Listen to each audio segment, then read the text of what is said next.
Good afternoon, everyone. Welcome to Senate Education. It is Wednesday, March 10th, 1:55 p.m. Before we take a look and do an overview of today's agenda, just a lot of moving parts, so I wanted to just let senators know two bills were brought up on the floor today, the miscellaneous education bill, as well as the literacy bill. Both of those bills will be referred to appropriations tomorrow. So they will head to appropriations tomorrow. I would think that appropriations would vote them out possibly Friday, which puts them on notice Tuesday and on the floor on Wednesday for those following that work. Looking around to see if anybody might disagree with that process. And we know that Senate S16 is already in appropriations. I've spoken with Senator Senator Kitchell. Senator Chittenden will be the chair of Approps probably next year, the year after, but for now it is still Senator Kitchell. And she will vote that out tomorrow, which means it goes on notice Friday on the floor on Tuesday. We do have an amendment to that, which I have drafted, going back to some conversations I've had with some of you and around disaggregating some of the data. So with that, this afternoon, we are returning to S13 with the hopes that we might be able to move something this week on a waiting study, answering some questions that are outstanding and keep this bill alive. I think the other piece of it is this would give the House a tool from which to work during the second half of the session. Something that they can add to, and this would also have to go to appropriations. So we're going to start with that. We're then going to return to S100, the agriculture bill that we worked on yesterday, and we'll be receiving a fiscal note on that. Then we'll look at the S16 amendment and concluding with the Kern Hatton School preliminary or first bit of testimony that we're going to take from the Agency of Education. They will be coming in this afternoon. I'm looking for a report from them, an update on where things are with that investigation. I know many of you have inboxes that are full of emails, inquiries, concerns, so we will start to look into that. And as I believe I've mentioned to everyone, we will continue that work next week with the chairs of in the committees on health and welfare and judiciary. We will be working to schedule morning meetings. That is when judiciary and health and welfare meet, knowing that there are at least, let's say, 3 members of health and welfare in this committee. And then I will ask to be relieved of Senate Natural Resources and Energy. And then Senator Chittenden's and Perchlik, knowing that they're in transportation, depending on their schedules, hoping that they might be able to join us or share time with us, depending. Senator Perchlik, question? No, okay. With that, I would like to turn it back to Jim. Jim, hope you had a great birthday. I did, thank you. Terrific. We are looking at the strike all amendment to S13. You took us through it yesterday, and I'm wondering if you would just again, because we do have a number of people coming in today to testify on it, if you would just again, just give us the brief overview of that bill and what we're working to do. Sure. So for the record, Jim Damery, as counsel, we are talking about the committee draft amendment to S13, draft 1.1. This amendment would be a strike all and would create the task force on the implementation of the people weighing factors report. And before I go on, should I put this on the screen for you? Would that be fair? I don't think so, unless I see a senator that is looking for that to be on the screen. Thank you. No, thanks. Okay, all right. Okay, so task force broadly, we recommend how to implement the report from UVM, and the membership of the task force would be composed of 6 members 4 from the legislature. So you have 1 member from Senate Finance, 1 from Senate Education, 1 from House Ways and Means, 1 from House Education, each appointed by the chairs of those committees. In addition, you have the Secretary of Education or designee and the chair of the state board or designee. The powers and duties of the task force are to, again, recommend how to implement the report, but specifically it shall recommend which weighting factors to modify or create, and their associated weights, and whether any weights should be eliminated in lieu of use of categorical grants. Recommend whether and how to ensure that school districts are using funding to meet education quality standards, to improve student outcomes and opportunities. Consider education property tax rates and the taxing capacity of school districts, and how the task force's weighting factors recommendations relate to the recommendations of the Tax Structure Commission report issued in February. Recommend how to transition to the new weights to promote equity and ease the financial impact on school districts during the transition to the new weights, including the availability and use of federal funding during the transition. To consider use of categorical aid, including whether categorical aid should be used instead of some or all of the weighting factors, and if weighting factors are used, whether small school grants, transportation aid, and other state grant funding targeted for a specific purpose should be adjusted or terminated. To recommend how tuition rates for non-operating school districts and career technical centers should be adjusted to account for the cost of educating students as reflected in the recommended weights. To consider school funding formulas in other states and alternative models for school funding. To consider the relationship between the recommended weights and Acts 173 and Act 60 and Act 46. And then the task force may retain a consultant to assist it. The report would be due January 15th of next year. Meetings should be not more than 6. Assistance would be from the AOE, typical compensation and reimbursement. And there are 2 appropriations in section 2, 1 for per diem reimbursement of $5,400. And the next is a blank, and that would be for the consultant. Effective date on passage. And just to remind the committee that we did go through the summary of how weight factors work. And if you want to, I'm happy to go through that again with you to give you a context for this.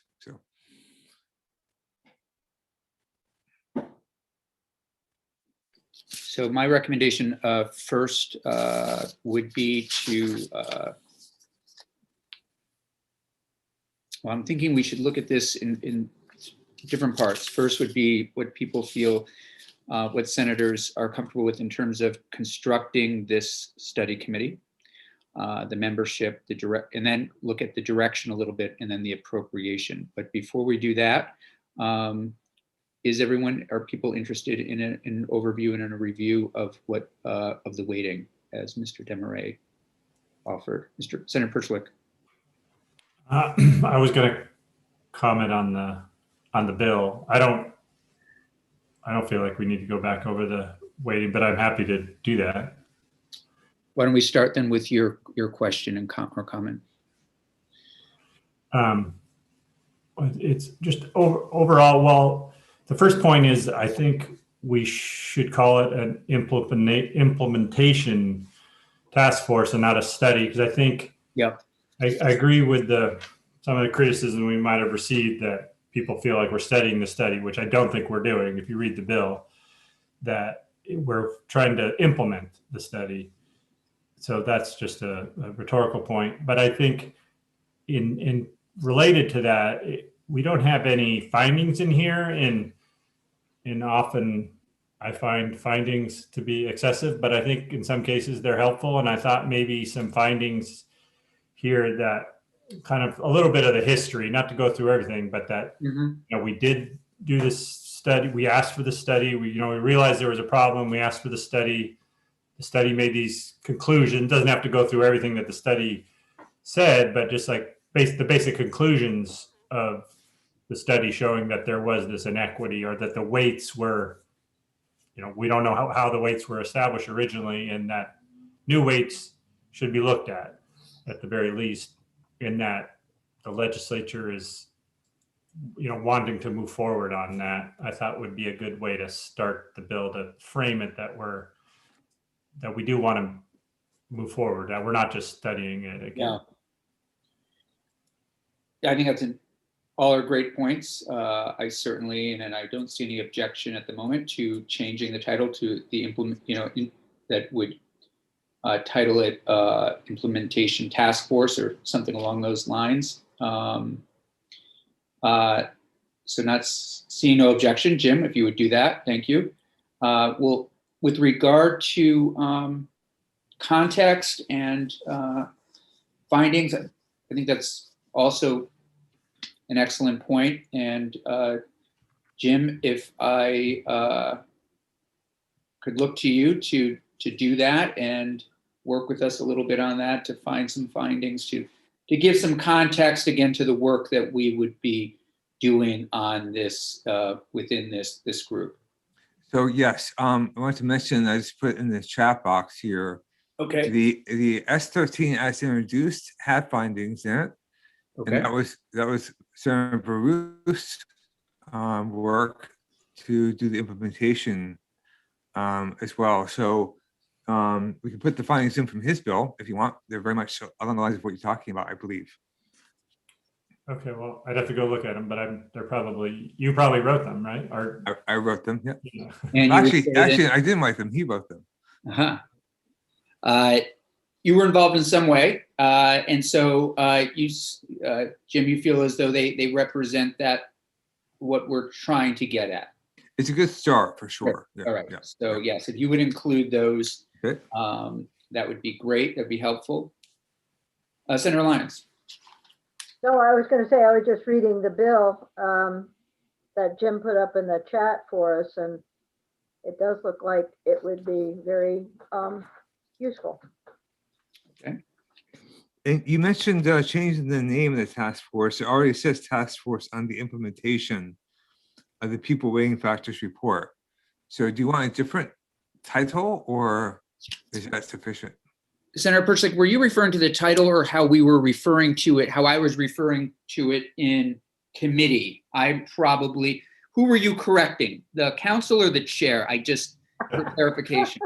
I would never correct the chair, but I would just reminding members of the committee, I don't think we should refer to it as a committee, as a study. Yeah, study committee, that it's an implementation task force. Yeah, okay. Yep. Thank you. Thank you. Senator Lyons, please. Yeah, so while we're there, and then what does let me just remember, because my brain is so fried right now, but what is the outcome? What is the outcome? Is the outcome whether and how to ensure districts are using funding to meet? Do we want to be more affirmative in what we say? And that is, we recommend how. We just say how it's going to happen. I'm saying if we do whether and how, then it becomes a study again. How do we make it feel like we're really getting down to the nitty-gritty and this is it? I mean, knowing, of course, whatever's put in legislation, there's an opportunity to change, but the whether and how thing. Yeah, so that's the only question there. Yeah, Senator Persick, go ahead. Yeah, that was going to be one of my comments, is that okay. The end thing is quote unquote just a report.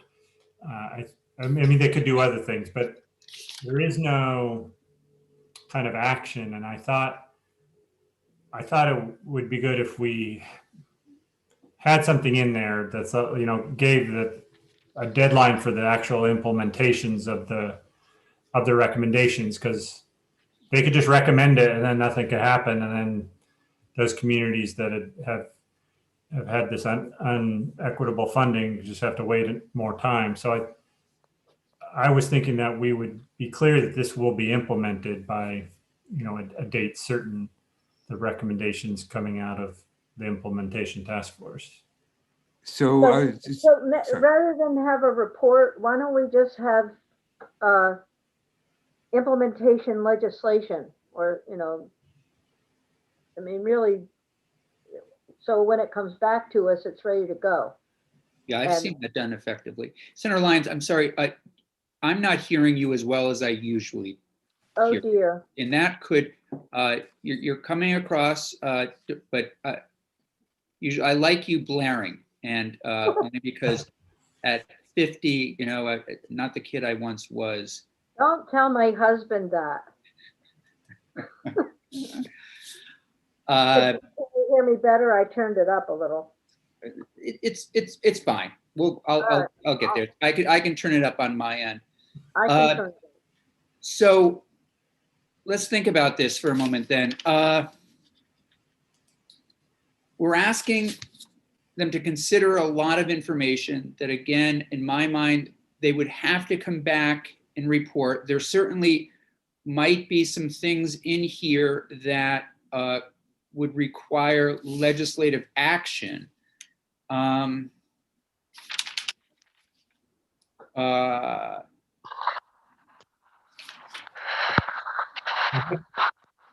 have seen where other task force come back with a report, but also the draft legislation. Mm-hmm. But I don't know. I guess we'd need legislation. So, for example, consider school funding formulas in other state alternative models for school funding. A lot of these still are, although we're moving toward implementation, they still are questions that need to be answered before implementation, I would say. We certainly, I'm not opposed to having the task force submit a written report and draft legislation. I have no problem with adding where appropriate. Yeah. Just thinking that there are things that, of course, might need something, but recommending which weighting factors to modify or create and their associated weights. Again, these are recommends. Yes, we're moving closer to implementing, and I think Senator Perchlik, your point's a good one. We're not there yet. These are just still, I'd say, outstanding questions that I think many of us feel would end up, colleagues are asking, or they're going to be asked, as we move forward. But again, Senator Hooker? I was just going to say that if we're looking for other ways to affect this, to deal with this, wouldn't we have to be specific if we wanted them to come back with something that we had to implement, like to say we're going to use categorical grants or something like that in order to make it more imperative that we move on something, rather than say looking for other forms of equalization? Mm-hmm. So, are we going to ask them to come up with something more direct? Senator Perchlik? We are saying they're coming up with the new weighting factors. I understand that, Professor Colby did have that in the study, but I think even when she testified, thought, really kind of thinking about how you implement those and different things about tuition towns and there are complications. So we want somebody to make sure we're figuring that all out.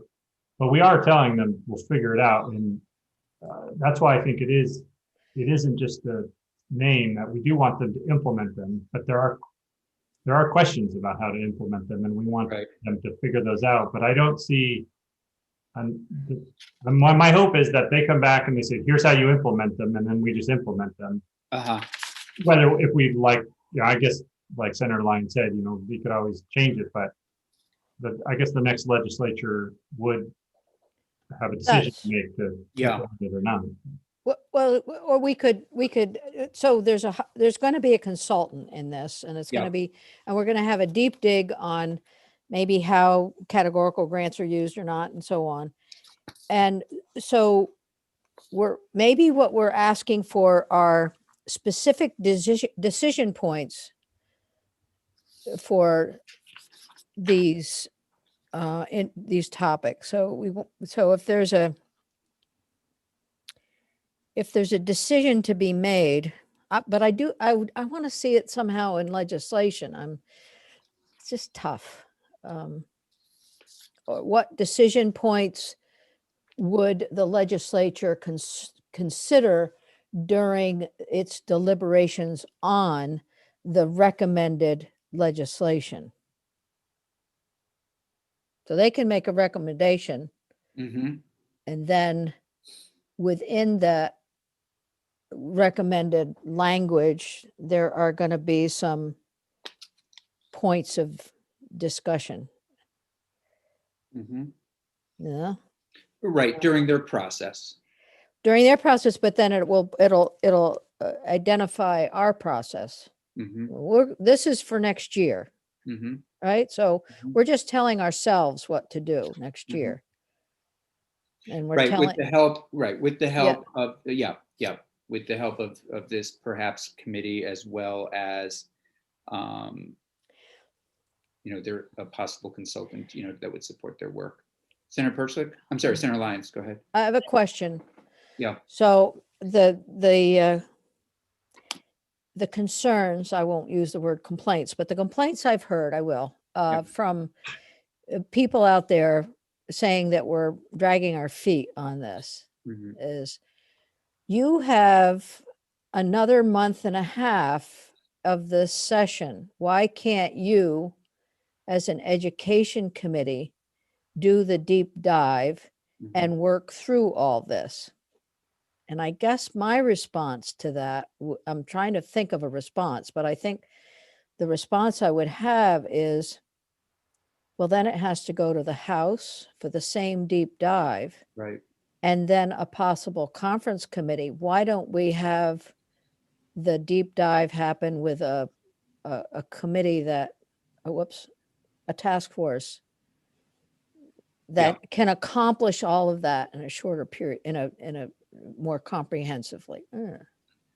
Yeah, no, I think, yeah, no, you're getting certainly at what we are driving at. I have not heard, I don't know if, in my email, I have something called the compliment filter. So I don't get bad emails. I just get compliments, and I will send that app to all of you. But Please. If you are getting some concerns, yes, I think you have articulated them quite well. And I think you have also articulated the response quite well. I mean, this is what I think, answering these questions and coming up with a plan. And as Senator Perchlik has said, even draft legislation where needed, so that we are ready to go, knowing that this is also going to be in something that the House will work on as well. Senator Perchlik. Yeah, and maybe it's just some in the findings, but I wondered if it could be as part of the bill that we're saying it's our intent to implement these. Yeah. Well, the next legislature could say, well, that was fine, that was your intent, but then we decided against it. But It's us. Yeah. The enemy is us. Jim, do you want to jump in here? I just wanted to mention that in Senator Baruch's language in S13, that this is striking, there is a section at the end that talks about this very issue. So in that chat, if you can go back to that chat, you can see it. But at the end, he talks about further action to be taken. Which I think that, and I'm thinking, because wasn't it the S13 as the way it was introduced was basically what we had passed Last year, correct? Yes. Yeah, so there's section 3 that's a requirement for additional legislative action, talking about the process going forward. Right. Yeah, and here it says the agency's implementation plan. We've heard from the agency, and I know we're going to be sending other work to the agency, but right now this isn't great timing for them. And so we would change that to the implementation plan that's being put forth by this group.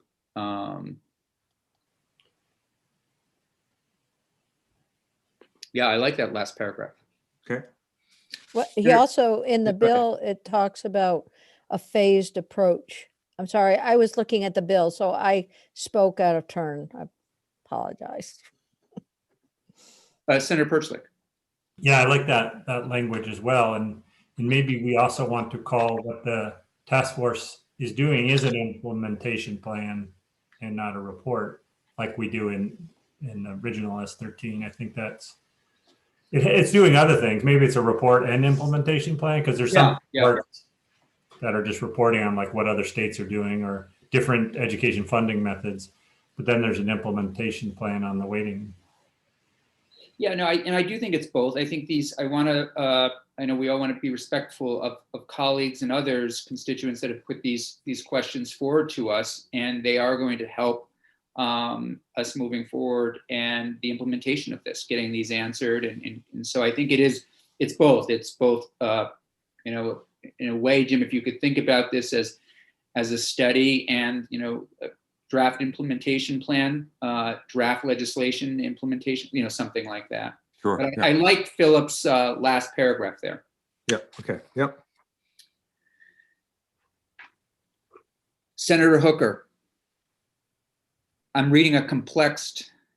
No, I'm Complex. thinking, I'm looking at the last paragraph and thinking that it says to do what we would normally do about legislation, look at it, make changes if we need to, and then send it out for a vote. So would there be, do we want, Senator Perchlik, you said something about a time, when do you want this implemented by?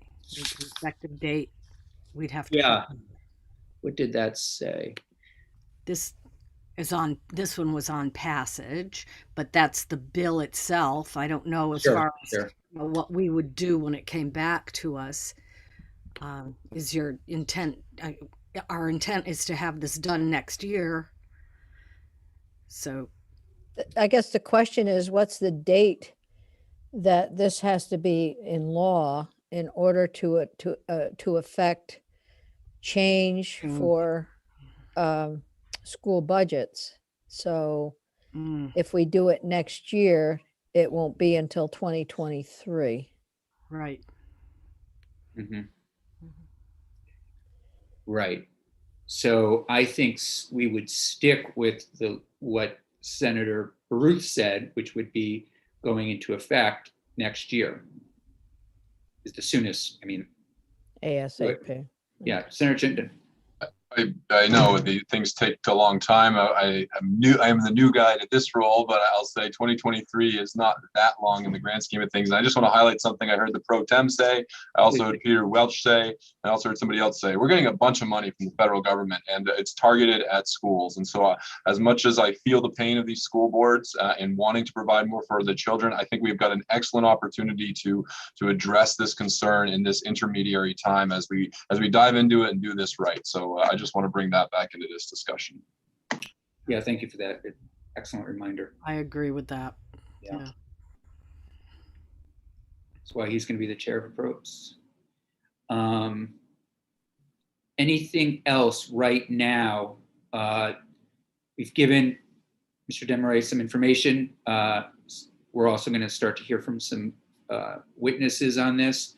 But before we do, let's just pause for a moment. And Jim, do you have, so we're again, and this is also for those who are about to testify, we are moving again, reminding ourselves, and in this, we're moving forward with implementation process. This is something that we will look upon our return at that will be both a study to inform our colleagues and others of some of the decisions that are going to also be made that will be drafted into legislation, draft legislation, so that we can get back to work and pass this upon our return in January of 2022.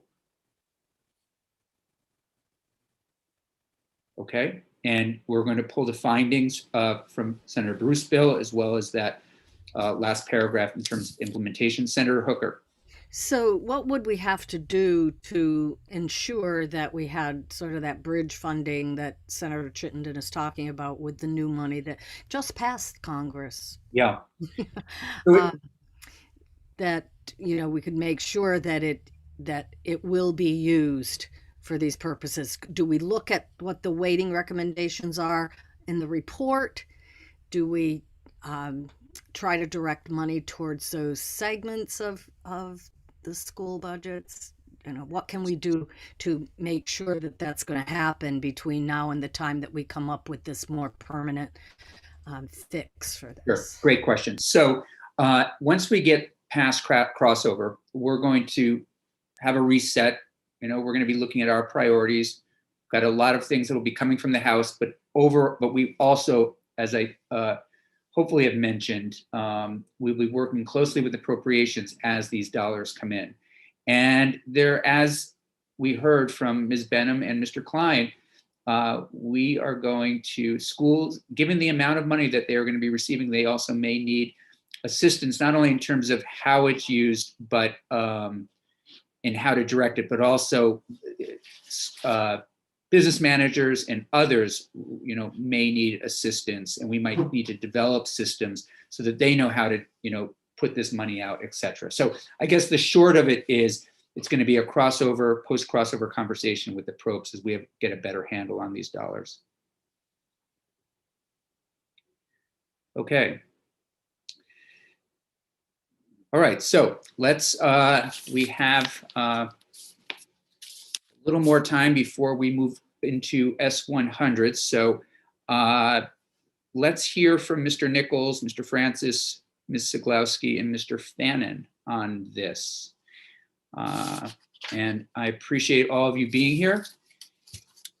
You know, time is tight, which I know you all respect. And so why don't we go through and hear your thoughts, if possible. I'm hoping to wrap this up by about 2:45 so that we can do S100 and a few other things before we move on to the Kern-Hatton hearing. So with that, Mr. Nichols. Good afternoon, committee. For the record, Jay Nichols, Executive Director of the Vermont Principals Association. I guess I'm going to skip my written testimony and I'll send it to Jeannie to put up and just focus on the strike-through bill, given the time limits that you have. So just a couple quick thoughts on that. I think a task force created to implement, as you just talked about, the pupil weighting factors report, that makes sense to me. Great. I think you have the right members positioned for the task force. Both the administration and the General Assembly are taking responsibility, you know, by having the AOE and the state board, as well as members of your chairs of committees. I like the idea of looking at categorical aid that's in there. And I'm glad that that's in there, especially around human services. Having consulting support makes sense. I would not try to do it, without some real expertise. With that, it'll be important to make sure that you have comprehensive input from all the stakeholder groups. I don't have a problem with the work being done by the end of 6 meetings, but I question whether or not that's possible. Better be a real good consultant. And then my last real point is hire a really good consultant. Make sure you have somebody that's really good. And the last thing I want to say, I know we only have a couple minutes, keep in mind, whoever's on this committee, and I definitely will be looking forward to talking to them, that roughly 80% of costs in public education can be attributed to staff compensation in one form or another. So we need to remember that public education is a human capital intensive endeavor. So in general, many of the districts that will experience increased tax burden upon implementation of a new weighting system will also be systems that on average pay more for personnel. I don't have a specific recommendation around that, but it's something else that I think that the task force will need to consider. And I'm going to keep it right there unless you have questions, but I will submit, I get about 5 or 6 pages of written testimony too. Great. So as it relates to, again, the strike off from which we're working on, that's very helpful. I think your point about 6 meetings is a valid one. Again, I would just say that it's going to be the person or the organization that's supporting this work that's really going to be doing the work. But it might be that in a new draft, we look to expand that. I would like to add, Jim, if you wouldn't, Mr. Nichols mentions, their role, other people's roles. Is there language where you could say, knowing that this implementation task force is going to be, this is the representation it has on it, but it is going to be working with our educational partners, or what I'm looking for here. They all refer to themselves as these. It's something where it's broad enough where they are going to be bringing in other stakeholders. Sure. Yep. If you would do something. Yep. Questions for Mr. Nichols, Senator Perslick. Just a quick question, Jay. Does your association think that the implementation, the way that we could implement the weighting study without implementation plan? We haven't really had that specific discussion at the executive committee level. It's more been about, winners and losers, and worried about who's going to implement it and what it's going to look like. So I can tell you my own personal feeling on that. And I think that you could implement it right now, but I think it'd be very difficult. I would much rather see a real thorough plan that the legislature responded to in legislation, because there will be statutory changes necessary, certainly around the weighting numbers, if nothing else. So I'm interpreting that as, this plan that we're moving forward would be an acceptable step. Yes. Preferable. Senator Perslick, do you have a follow-up? What I heard, not only acceptable, but preferable. Preferable, yes. Personal opinion. Thank you. Yeah. Senator Terenzini. Thank you, Mr. Chairman. Jay, nice to see you. Would you say it's fair, as we talk about winners and losers, that equates to winners and losers sort of in the pocketbook? I mean, this is going to be more expensive for some communities and less expensive for others, and there's going to be winners and losers at the end of the day if this weighting study passes. Yeah, that's what I was referring to, and I'll send my written testimony to Jeannie, and I talk about that some. The first 3-4 pages of my testimony are around the weighting study in general and in considerations, much of what you folks have talked about previously. And then the last 2 pages are recommendations to the Baroof bill, the original bill, and to this one. Yeah. So yeah, I would say that's exactly what I'm talking about. And do we, a question for you or the committee or someone, but do we have a list of every community in the state that this would be a negative financial impact or a positive financial savings for? We had one at one time. We had one shared with us. That was last year, and I think it was from JFO, but I'm not really sure who shared it with us, but I think it was from somebody in JFO. We can get that. Because as I sit here, and I'm sure this is the same sentiment with all my colleagues on the committee. Senator Hooker and I were given a list of local school districts that in our county of Rutland that would be winners and losers in this. And regardless of how this decision goes down, there's going to be some, like any vote you take, but there's going to be some winners out there and some losers that we just talked about, and some people that are supportive and some that aren't. So this is really, it's a tough bill from looking at it, because it's going to hurt some people out there, regardless of how this decision goes down. So that's what's on my mind anyway, as we talk about this. Yeah, no, it's an excellent point. Senator Perslick. I was just going to let folks know, I'm pretty sure the whole listing of how the weighting study recommendations would affect each town is in an appendix of the report, at least from that date. Maybe it would change from now, but I think we saw that in the report itself. It is around, and I think every school district, every school knows where it stands. But remember that there's benefit to schools all over the state. I think there's more benefit than not. And regardless, we haven't looked at this in so long that it's time, because there are inequities right now where schools are losing out big time because we haven't corrected it previously. So it's catch-22 again. Superintendent? So we're circling the biggest concern and pause I have on this whole topic, which is we're just talking about reallocating the tax formula, which isn't about educational opportunities. So that's why I love the direction of this new strike all, because it really makes sure that we couple this with ensuring that our kids are the winners and that our kids reach or have access to a certain threshold of standards and resources in our schools. So when we hear there are going to be winners and losers from a tax perspective, but what I'm excited about with the direction of this is that it's going to re-anchor this discussion back to how do we ensure that kids have equitable access to resources with fair spending, which is what I thought was the thrust of Act 60. So I'm really excited about the direction this is going in for a thoughtful implementation so that in the end, the winners are the kids and then the losers are always going to be the taxpayers. That's just the way taxes are. Thank you. Thank you. Okay. Mr. Nichols, thank you. Mr. Francis. Thank you. This is Jeff Francis. Is my audio okay? Yes. Okay, so I also provided written testimony. It's 2 pages. The first page and a half is context on the perspective from the Superintendent's Association, which touches on many of the points that have been raised by the committee. As an association, we had to look at this from a statewide perspective because of the notion of so-called winners and losers. And it's best in our view if it gets looked at as a matter of equity and necessity. The last 3 paragraphs, and they're short, of my written testimony hone in on just a couple of points that I'll reiterate for you. And I am thinking Bill Doyle, Senator Campion, as I provide this testimony.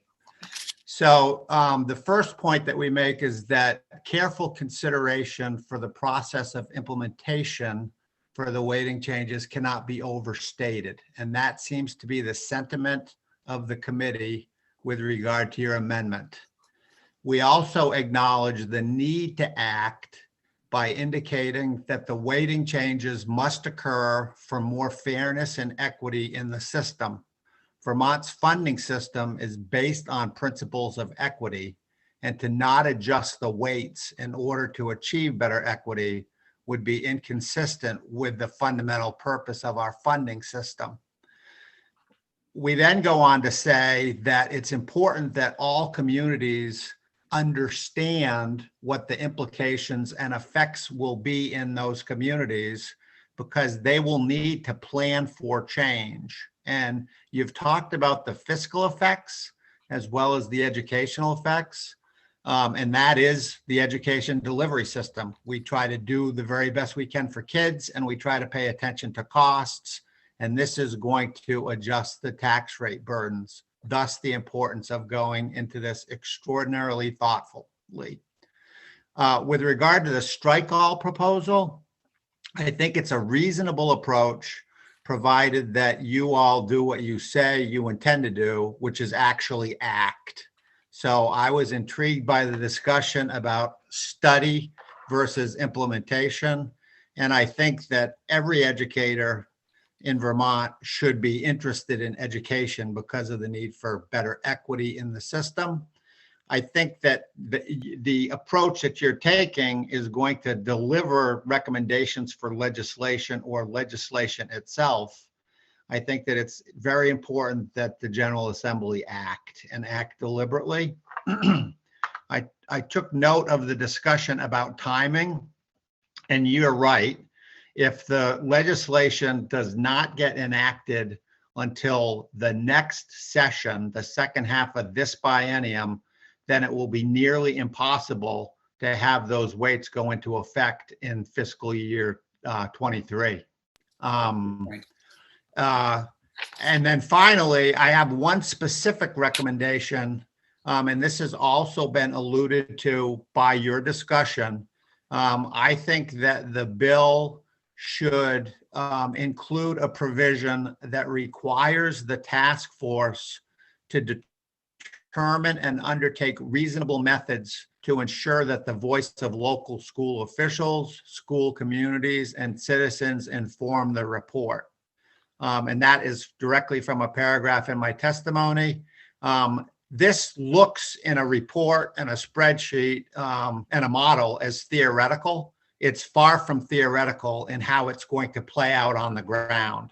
The last modeling of the weighting recommendations were done in February of 2020. Senator Perchlik referenced the report itself. In February 2020, the model was updated, and there are dramatic swings in tax rates based on that model, as much as 40 cents up or down per community.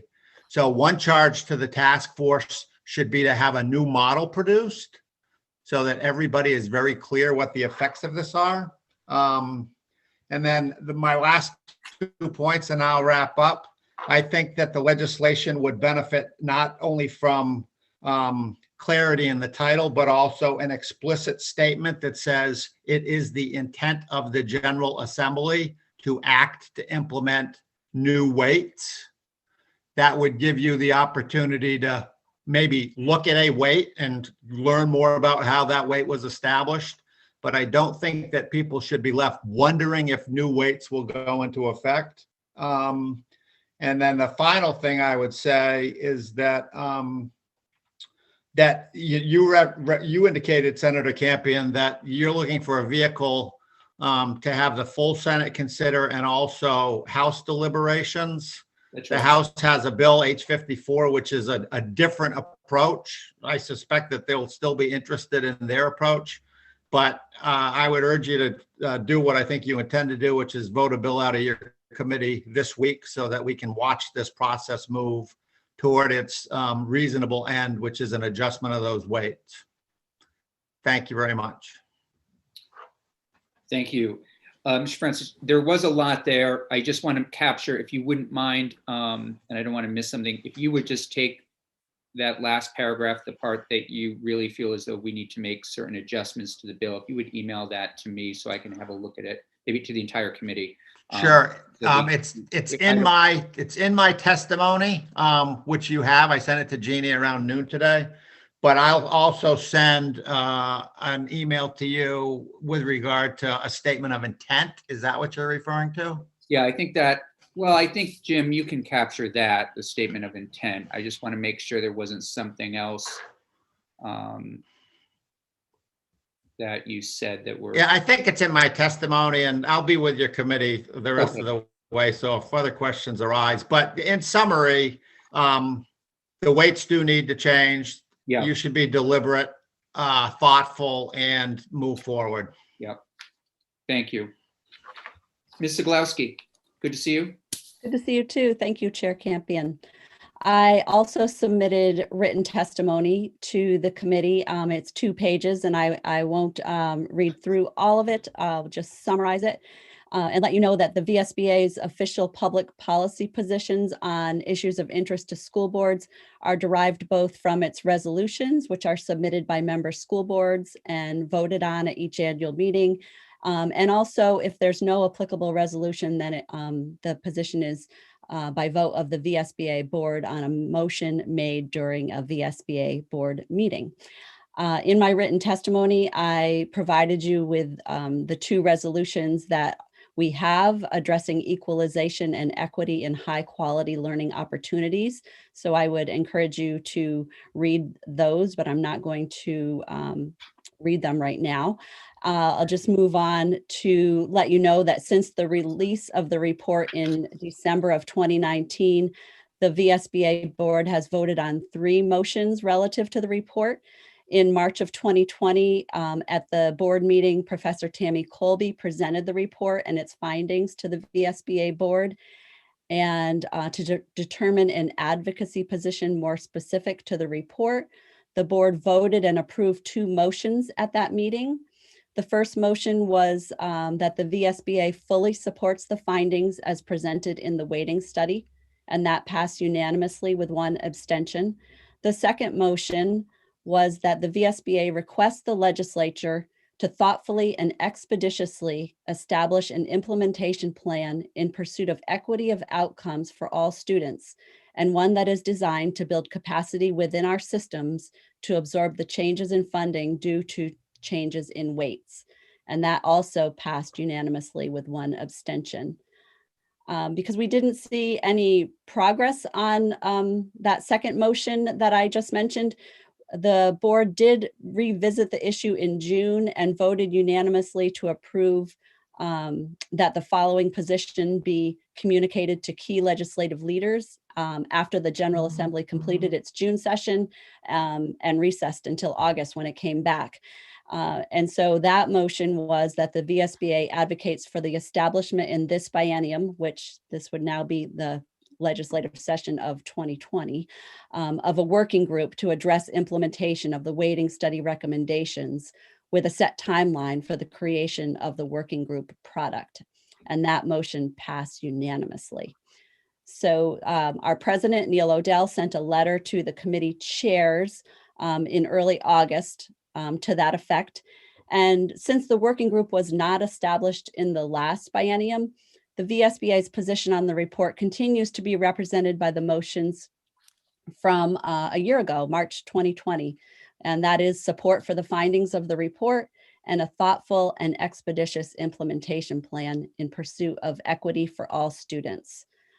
And I'll just finish by letting you know that we're providing this information on the resolutions and the motions to convey VSBA's strong support for the findings of the report and a thoughtful and expeditious implementation plan. S13's formation of a task force on the implementation of the report is a step in the right direction. Establishing a plan to implement the report is important work, which should not be delayed. Thank you. Very good. Thank you for that. Questions or comments? Suspect you'll be with us, Ms. Siglowski, as we continue a little bit here, in case something pops up. Mr. Fannin. Thank you. For the record, Jeff Fannin, Vermont and EA. Thank you for giving me the opportunity to speak with you about version 1.1 of S13. We support and agree with this version of the bill. We think equity is obviously critical to the success of Vermont schools. And certainly Vermont and EA members absolutely know that the issue of fairness and equity are all too important and they want to ensure that all students have equitable opportunities to succeed. So I think that's what this goal and the weighting study is all about. I will keep my comments brief and largely they're in line with what Jay Nichols said. We didn't rehearse this. But I would say I bump up top the importance of the consultant. We think that's paramount. Sorry.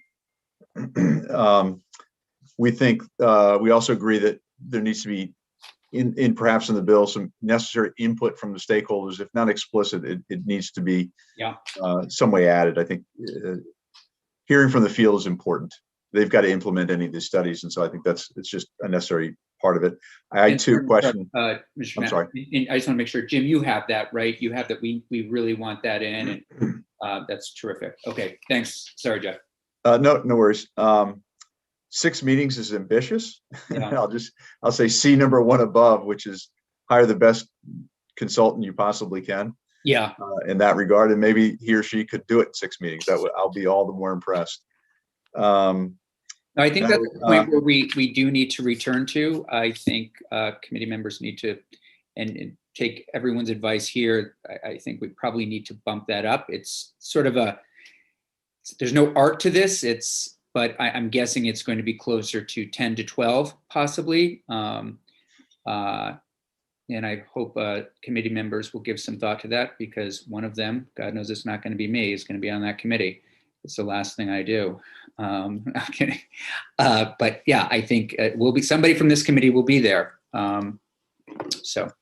And one last point, and I think it was discussed earlier by Senator Chittenden, but I think you could add to the list of questions a recommendation from the task force for a method to moderate the negative effects of changing the weights. So in other words, there will be an impact. Yeah. There will be winners and losers. There always are. When Act 60 was enacted, predates my tenure at Vermont NEA, but there were winners and losers. Act 68, the same thing. And the way I was here when Act 68 was passed, and there are ways to moderate it. I'll say that, so that the effects on those who lose in the long run are moderated. So in Act 46, for example, there were carrots and applied and used, and in reverse here, you could use some perhaps of the federal monies to moderate the effects of changing the weights. There are ways to do it, and I just think that should be included as one of the questions that the task force examines. I think it's and great. makes a recommendation about. Mr. Desmarais, do you have that? Have you been able to capture that? Okay, great. Thank you. Great. And with that, I will conclude with, again, where I started, with we support this version with some suggested modifications, but I think it's a good approach. And certainly getting it right is very important for students and school employees, school boards, everybody, administrators. They all want to get it. We all want to get it right, I think. And I think we agree with the management folks here who've testified earlier. So great. Any questions? Happy to answer them. Thank you. Senator Persley. My question is, I don't know if we have more witnesses, but for at least the witnesses that we had, is my experience on this committee is any kind of committee we've had, these witnesses are all on the committees.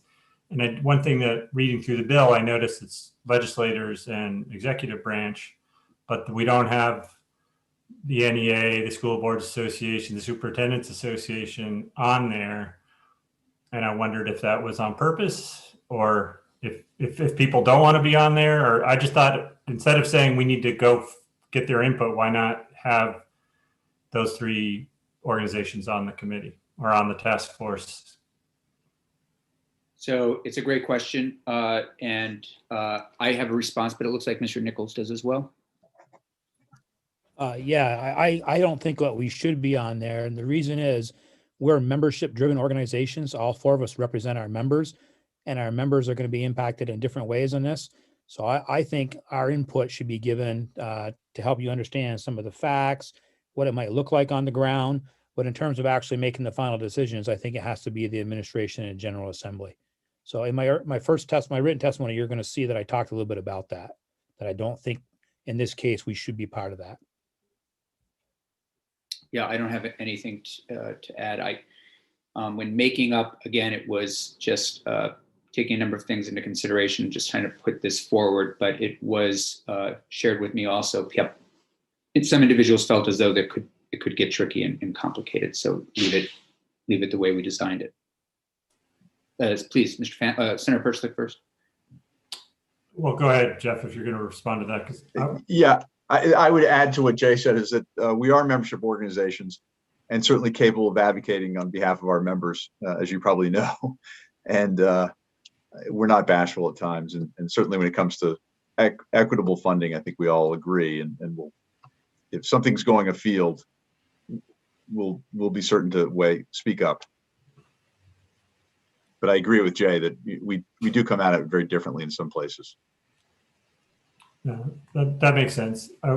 Just two other comments. One comment was I don't see Ms. Zaglowski's written comments posted, but I don't know if that's just a delay in the time because I did want to look at those.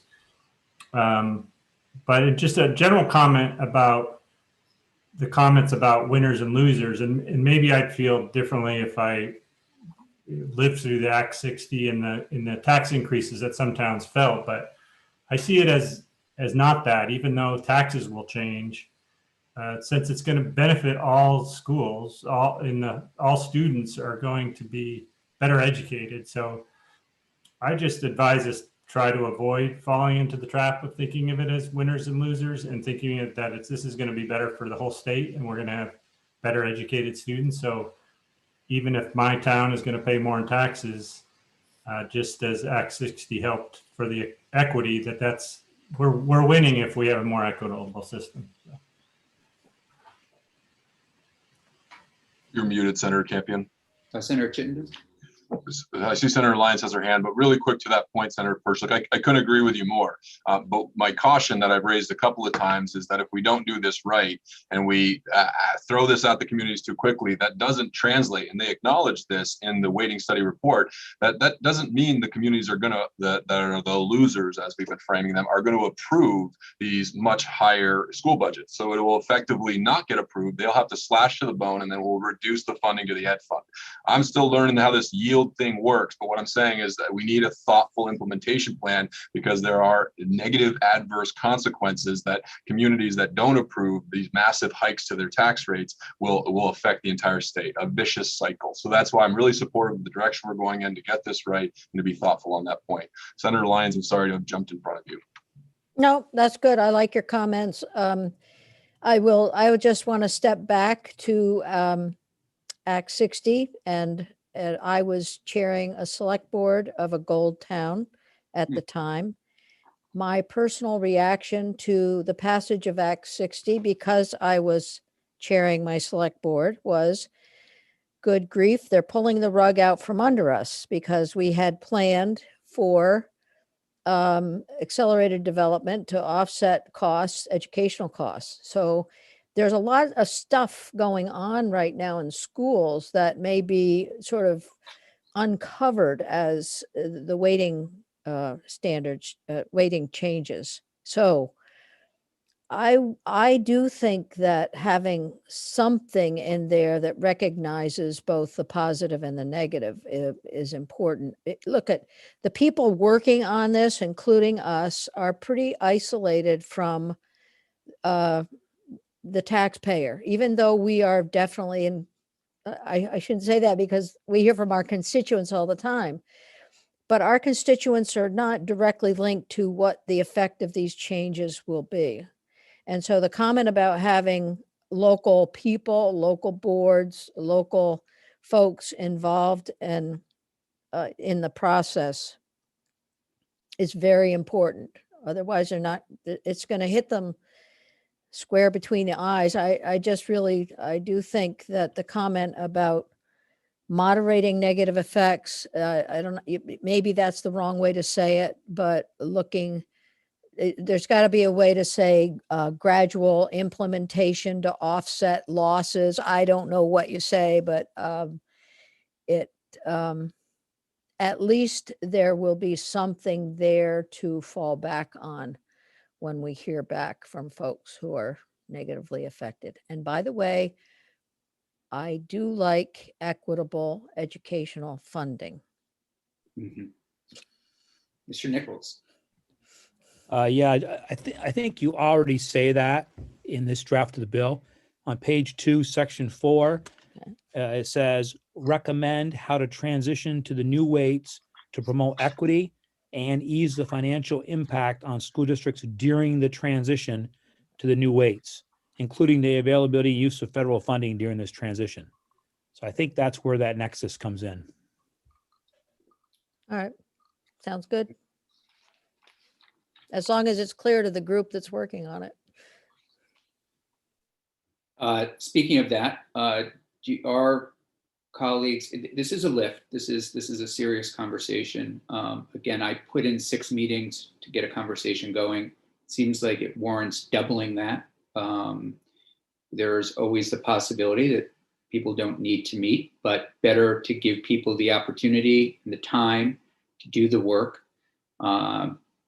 And I'm wondering if committee members have a response to that, as well as, have we given enough direction around qualifications that we would like to implement the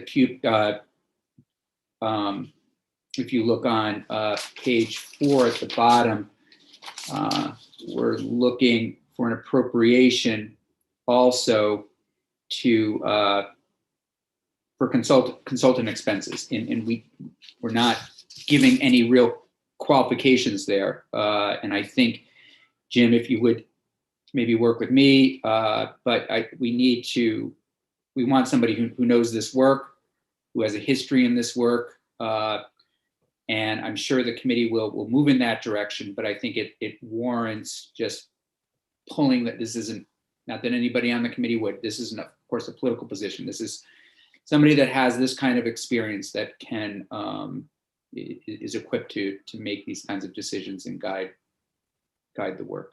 I can draft that. Yep. And colleagues and others, please, others witnesses here, do people feel more comfortable with 12 meetings? Mr. Fannin? Okay. Yes. Okay. Others? Ms. Siglowski, you're good with meeting numbers? Yes, thank you. Been around for that, this kind of thing? Okay, good. Thank you. Okay. So it sounds like a next step would be to see a new draft tomorrow, if that works for Mr. Desmarais, incorporating what we've heard today and going through this with a goal of trying to advance something on Friday that works for us, and then having appropriations take some time with it next week. Okay. Thank you. Thank you very Thank you all much. for being with Thank us. you. Thanks for your thoughtful comments. Really appreciate it. Thank you. Okay, Ms. Benham, I believe you're here, as well as Ms. Parker. Good to see both of you. Welcome back and welcome to Senate Education. Thank you. Thank you very Ms. much. Parker, is this your first time in committee? Yes. Great, Yes, welcome. sir. Yeah, Thank you very much. Thanks for being with us. So yesterday we had some early testimony from Ledge Council, the sponsors, as well as the Agency of Education on S100, which is expansion of universal school meals. It expands school meals as well as makes a nexus to local farms and agriculture. I'd say in many ways it's an agriculture, economic development, education bill. I know, and I asked you both here because the questions came up around funding and what will this cost. So with that, the floor is yours. If you would be so kind as to take us through that, and committee will also hear from some other witnesses tomorrow on this bill, and with the hope again of advancing something or at least moving it away from our committee one way or the other on Friday. So with that, thank you. Sure. Brianna, why don't you go ahead and start, and I'll pipe in whenever. Thank you, Catherine. Thank you, Senator Campion. For the record, it's Brianna Parker, the Joint Fiscal Office. So I have provided a fiscal note as well for your reference, but just to kind of give you a big picture kind of look at what we are working with for the bill. My analysis is primarily focused on the estimated cost of providing universal school meals, including both breakfast and lunch, for all public schools in Vermont. And so this analysis in particular is focusing on the additional costs that is resulting from this bill, because currently about 18% of Vermont students already attend a public school which offers these universal school meals. And so this analysis is really investigating what the additional cost is as proposed by this bill. And so the estimate range that we are providing for you is between $24 million and $40 million per year, and this will be coming out of the education fund. So of course, this is a relatively large range, and the reason for this is two main variables. One of those variables is the number of students that receive federally subsidized free and reduced lunches. These students are eligible already through federal programs, and then the state of Vermont covers the remaining cost. And so these meals are already provided for free at no cost to the families. And so we're really looking at what is that additional cost to families that we would be covering as a result of this bill. And so that number can change around a little bit because there's basically two different ways that students can qualify for these free and reduced meals. There are some that are known as directly certified, and that's because they already participate in other meal-based programs. And so the schools receive this information and they are automatically enrolled in this program. Additionally, some students are able to access this program by providing documentation on their household income. And so some additional students are able to enroll in this program. The reason why we wanted to include kind of a range around that is just that if there isn't really the incentive of having access to free meals, some of those families may not submit the necessary paperwork and data collection around there. And so we wanted to kind of capture what that nuance between the directly certified and also what we've seen historically. This analysis is looking at the last 3 years prior to the pandemic, because that's really the most recent and relevant data that we have available to us. The other key variable that goes into this estimate is the student participation rate. So of course, if there are more students that are eating these meals, then the cost of the program is going to increase and vice versa. And so we wanted to really capture what that could look like. And so on the highest end, we are using the Vermont daily attendance rate of 95%. So how many students are likely to be at school and could potentially eat breakfast and lunch. And then we also looked at some historical data on the participation rate at the schools that already offer universal school meals. And we saw that the participation rates for breakfast were about 60% on average and about 75% for lunch. And so that is another factor that can go into this calculation. And so those are kind of the key variables that go into this range. So maybe I'll pause there and open it up to any questions on some of the methodology and analysis, and I'm happy to kind of dive in deeper if you would like. That was excellent, and I believe it. I know I was emailed a fiscal note at one point. I believe it is also on our website. That was very well done. Questions? Please, Cheryl Hook, Senator Hooker. Ms. Barker, you said all public schools. Does that include the independent schools in Vermont as well? I thought that was also included in the bill, isn't it? I believe this is for the public schools right now, and my analysis reflects that. I think given the rate, that's a great question, and we should read the bill language to see if it covers the schools you want. Adding those independent schools is probably not going to change our estimate very much because it's such a range. But I think more importantly is to make sure that the language, maybe Jim can answer that question. Yeah, the bill covers only public schools. Only public schools. Yeah.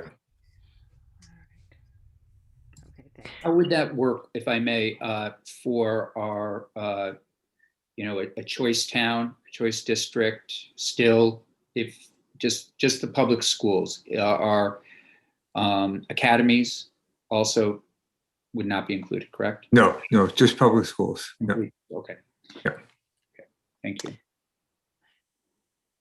Please, Ms. Ben. If I might, Brianna, maybe you could also mention your work with Hunger Free Vermont and the agency, how you've worked with both of them on that, getting to those. Yeah, absolutely. So I have been in consultation with both the advocacy group Hunger Free Vermont as well as the Agency of Education. The Agency of Education has communicated, I believe this came up in Dan French's testimony yesterday as well, that they are really trying to capture what the worst case scenario in terms of funding to the state would be. And so they're using the absolute highest end of the daily attendance rate. They're assuming 100% of the students would eat the meals. And they're also assuming that the percentage of eligible students for the free and reduced lunch, so that federal money that comes in as well, would be on the absolute lowest end with the directly certified, and assuming that none of the students would submit those forms at the beginning of the year to kind of raise that percentage to what we've seen historically. And so that's how they get to that very high number. And I believe there's, as at 50 million, the reason why it's even higher than our highest end is because they're looking at the total cost of all the schools. So they're also including the ones that are already currently covered by a universal school meal program. So that 18% of students that are already accessing it is how they get to that really high end number. And so then, you know, on the other side, Hunger Free Vermont has come in with a lower estimate, I believe in, you know, the $21 million range. And so they're looking at it with the variables of having the kind of historical participation rate between that 60% and 75% for lunch, as well as looking at what we've had for eligibility for free and reduced lunch historically as well. So that's, and they're looking at just the additional costs, so not counting the percentage of students that are already accounting for their universal school meals. And so that's how they kind of arrive at the lower end of the scale there as well. And so I think, you know, we're trying to kind of demonstrate what the potential range is and see how those work out. Anything else to add, Catherine? No, I think that captures. I think we, you know, the answer, the big participation rate, and those are really unknown questions, and the federal, filling out the federal form. So I think it gives you a sense of the range. And if you think about the total cost of the ed fund, which is 1.8 million, the range is, while it seems big, is actually not that big in the overall scheme of the ed fund spending. Ms. Benham or Ms. Parker, given that this will, if it were to make its way through the process, impact school spending, will this go to finance?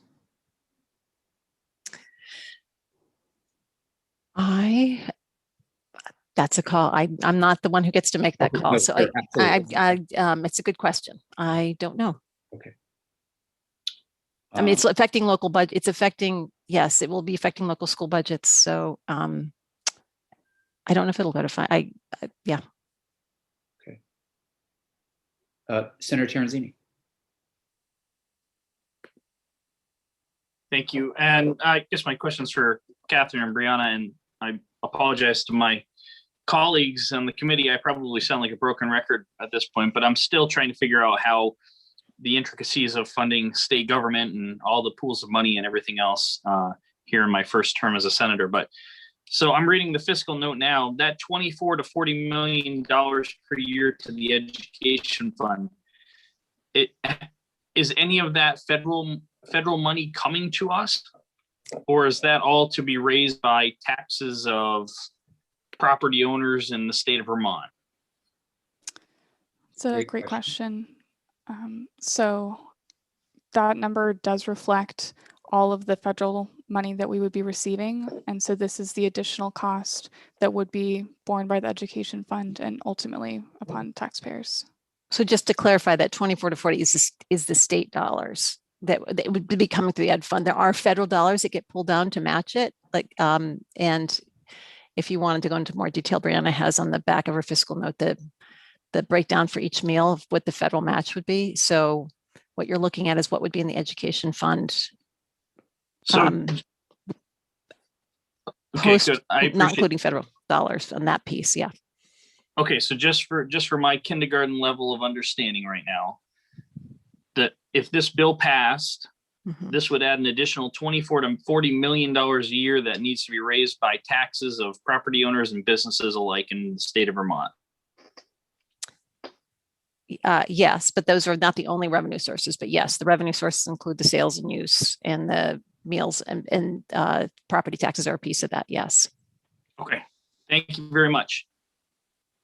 Any questions like that are always great, clarifying questions, particularly as it relates to taxes and finance. I appreciate that.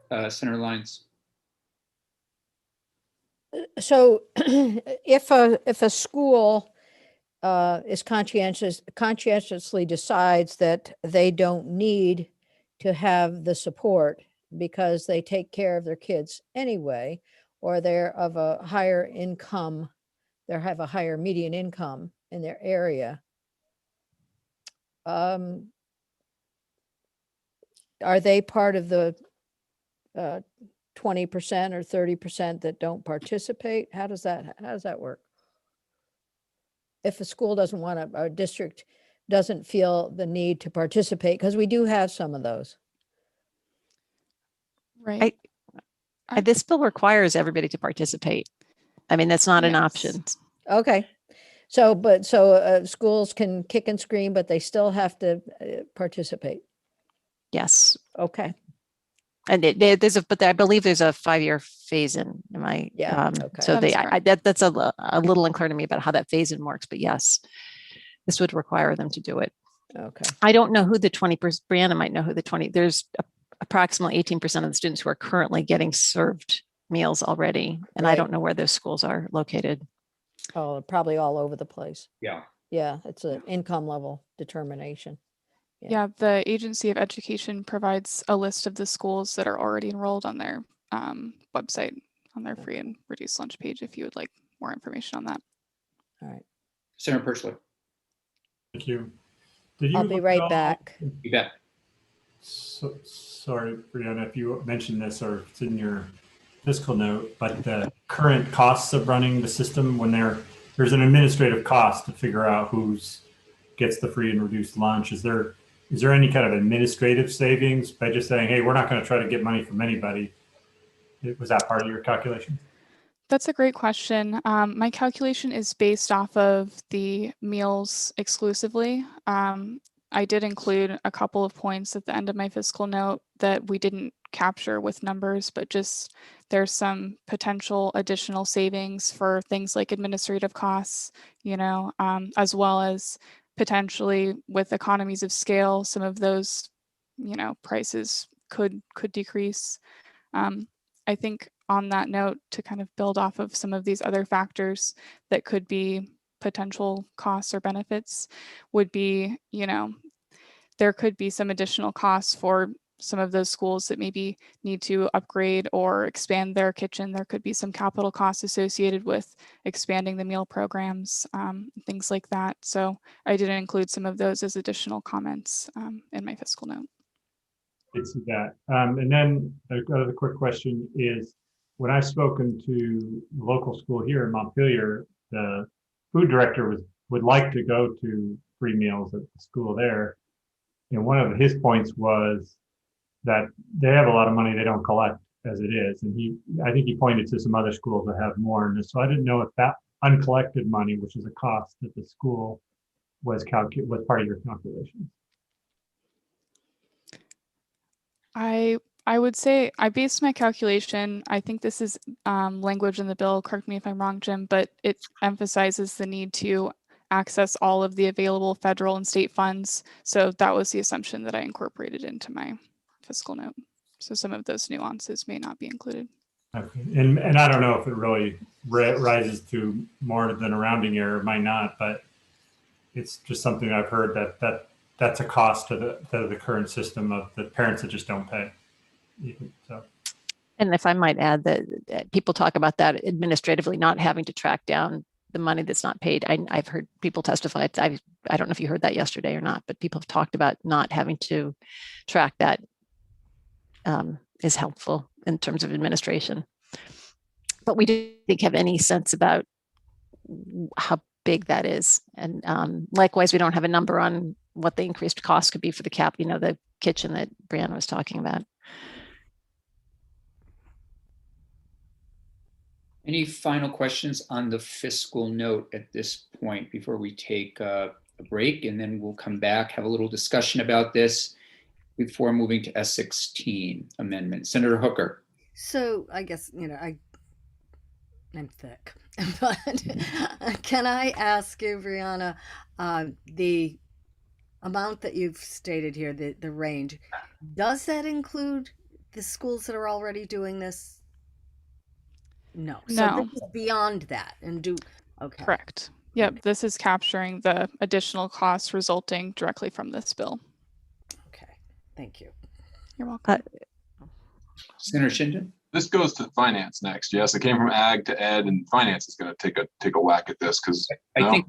Please go ahead. Sorry, I interrupted. Go ahead. Well, just because this is a 2% increase over the overall education fund so I would hope that and assume that the finance committee is going to really think about where this money would come from and what the impacts would be on our taxes. I'm going to ask if Mr. Demarais, if you're comfortable doing this, and if this is not out of your job description, would you mind looping to Secretary Bloomer and asking that question? If this will go to finance, and if it's not, I'm happy to do it. If you don't, I'm happy to do it on your behalf. Yeah. Okay, thank you so much. Yeah. Yeah. And I know it's going to approach what I'm thinking, if this does make it, I'm thinking they will take some federal funds to kick this program off. And given the amount of money that is coming in, we know we are going to be spending a lot on a number of different fronts. And I think this is where at least the first infusion of dollars could come from. But I don't know that for sure. That's something appropriations. I feel, our jurisdiction is getting a sense of, what the agency's concerns are. I'm not saying we can't look at tax. We should know tax policy as well as the dollars being spent.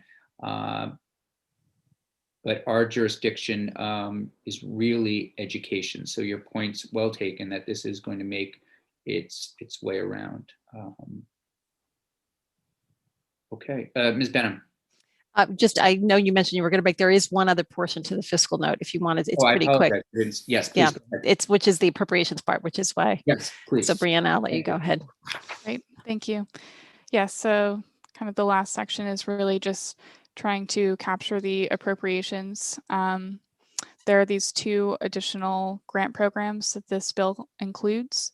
One is the creation of a grant program for the incentivization of locally produced foods.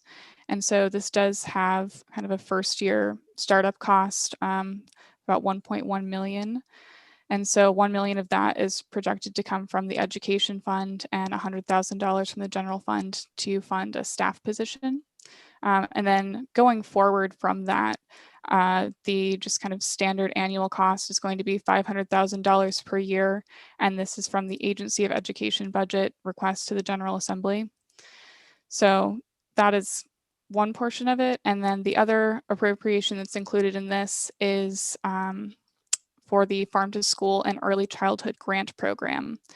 And so this program is already in place and is currently funded at a base amount of $171,000 per year. And this bill proposes to increase that to $500,000 per year. And this is going to be coming from the general fund.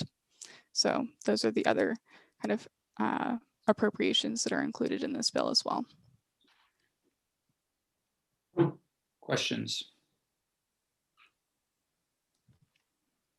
As I mentioned yesterday, there are different ways we can deal with this.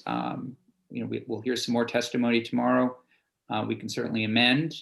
We can approve. We can send out without recommendation and just keep it going along the process, which I think would send a message of, we want this to continue, but perhaps different factors don't allow us to take perhaps the deep depth dive that we would like to, or it could be seen as we were a little concerned.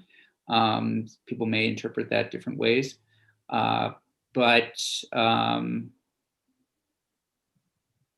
there is, I do see it left ag with the incredible support from all three parties. But I also recognize this is a big lift.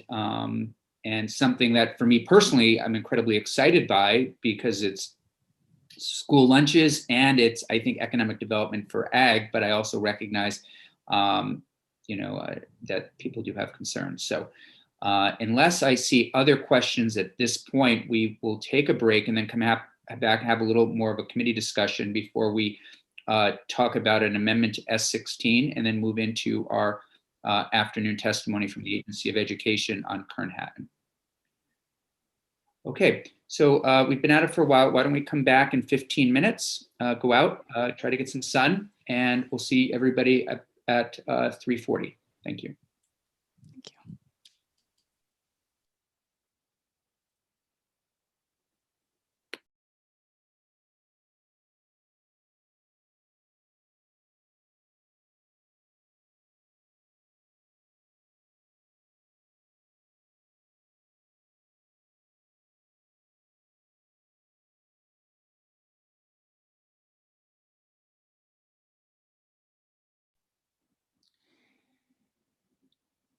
Senator Lyons, we are on a 15-minute break. We're going to come back at 3:40 and take a look at an amendment to S16 and then move on to the Kern-Hatton discussion.